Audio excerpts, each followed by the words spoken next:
Hola chicos, bienvenidos. Mi nombre es Hawani. 20 key Spanish phrases that you need to know, especially if you are a beginner. We'll start off with the most basic ones and then work our way forward from there.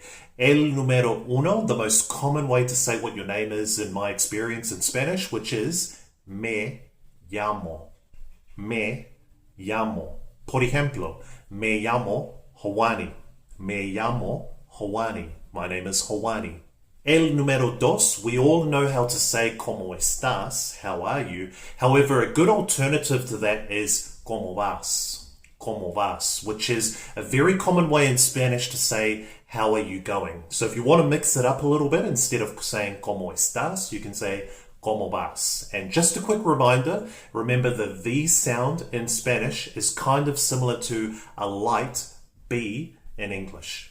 Moving on, el número tres, bien, gracias, y tú, which is a great response to give if you're responding to someone, if someone asks you in Spanish, ¿Cómo estás? For example, you simply reply, bien, good, gracias, thank you, y tú, and you. Next up, number four, using the verb hablar in Spanish, which is to speak, and using it in the dual form to say hablas. Hablas. And just a quick reminder, the H in Spanish is always silent. So hablas, which means do you speak? For example, hablas español. Hablas español. Do you speak Spanish? Or hablas inglés. Hablas inglés. Do you speak English? Moving forward to the next one, a very common word. I use this one all the time and it is used in Spain, which is vale. Vale, which means all right or okay. So if someone asks you something and you want to just simply say all right or okay, you can just reply vale in Spanish. Alternatives to that are commonly used in my experience in South America are words like dale or bueno.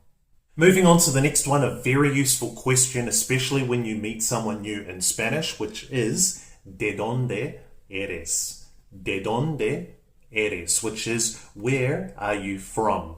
For example, if you were to ask me, Hawani, ¿de dónde eres? Where are you from? I could reply, soy de Nueva Zelanda, pero vivo en Australia. I am from New Zealand, but I live in Australia. Moving on, another very useful phrase, especially if you meet someone in Spanish, which is ¿Cómo te llamas? ¿Cómo te llamas? Which is what is your name? For example, before we learned how to say what our name is, so I could say Me llamo Hawani, ¿Cómo te llamas? So my name's Hawani, what is your name?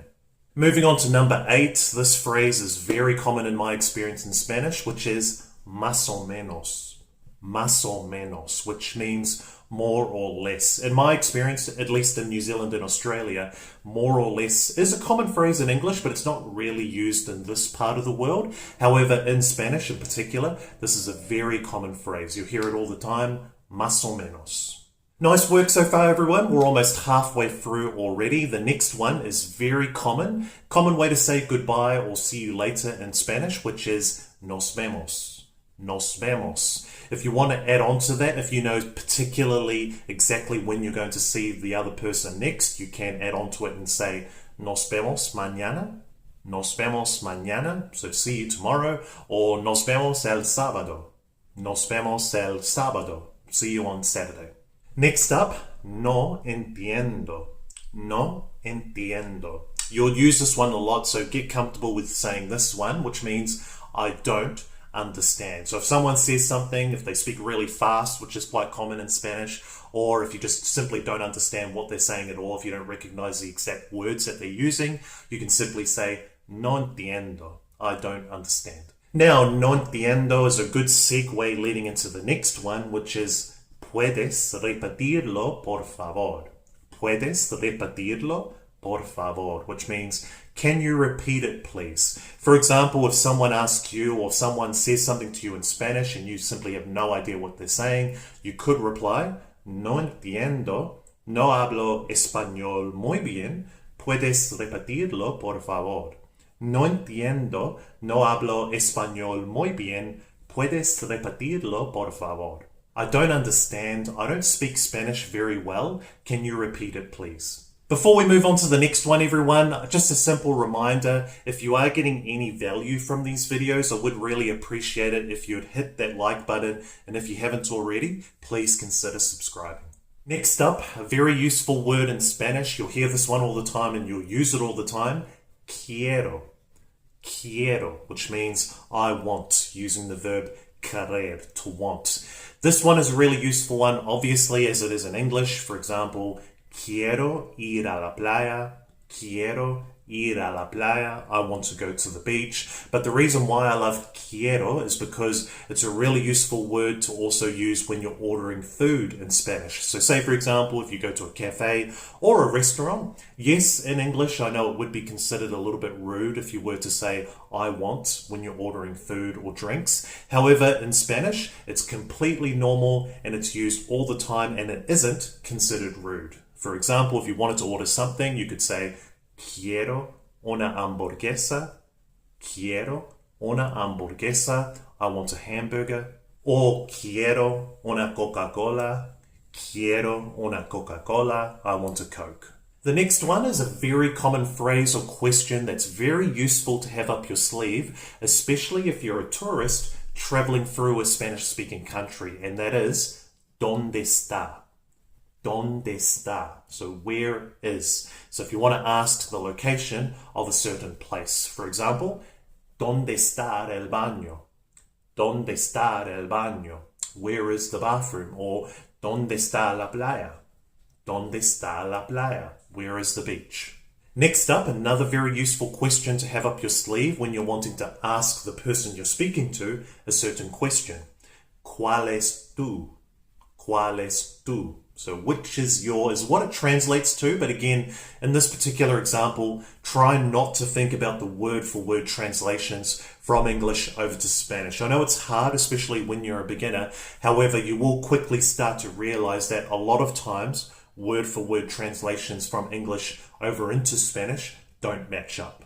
But this one's a useful one to use, and I'll give you a few examples. ¿Cuál es tu opinión? ¿Cuál es tu opinión? So what is your opinion? Or ¿cuál es tu comida favorita? ¿Cuál es tu comida favorita? What is your favorite food? Alright, we're powering through these ones. This next one, I can't emphasize it a lot. This one will come in very handy for you, which is ¿Cómo se dice? ¿Cómo se dice? Which basically means, how do you say? For example, if there's any word in English that you can't say and you want to ask someone in Spanish, how would you say this? Whether you're talking to a friend or your Spanish teacher, you could say, ¿Cómo se dice house en español? ¿Cómo se dice house en español? Or ¿Cómo se dice car en español? ¿Cómo se dice car en español? You get the picture? Very useful one. With this next one, a lot of you who have been studying Spanish for a little bit longer will probably recognize that we're using the subjunctive mood in this one, which is que tengas un buen día. Que tengas un buen día, which means have a nice day. So very common thing to say in Spanish when you're saying goodbye to someone. It's a very useful phrase to be aware of as well, because you can also say, for example, que tengas un buen viaje. Que tengas un buen viaje. Have a good trip, or que tengas una buena semana. Que tengas una buena semana. Have a good week. Moving on, this next one I really like because it's a great way to change the topic of the conversation, but also to start off a sentence as well, which is en cuanto a.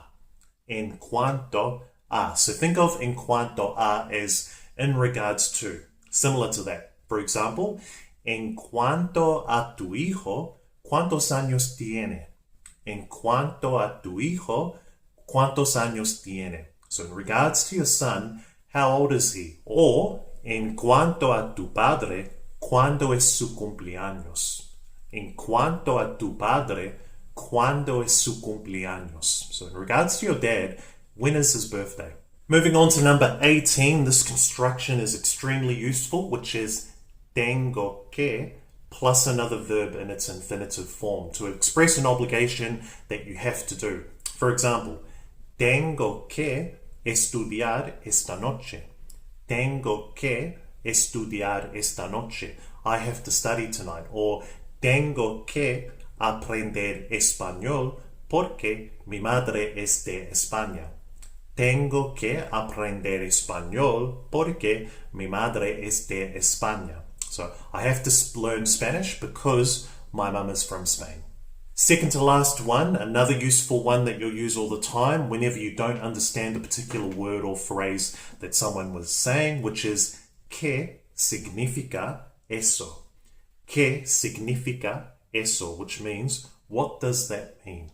Now, the lucky last one. This is a very useful question to have up your sleeve when you want to get the conversation flowing with whoever it is that you're speaking with, which is ¿qué te gusta hacer en tu tiempo libre?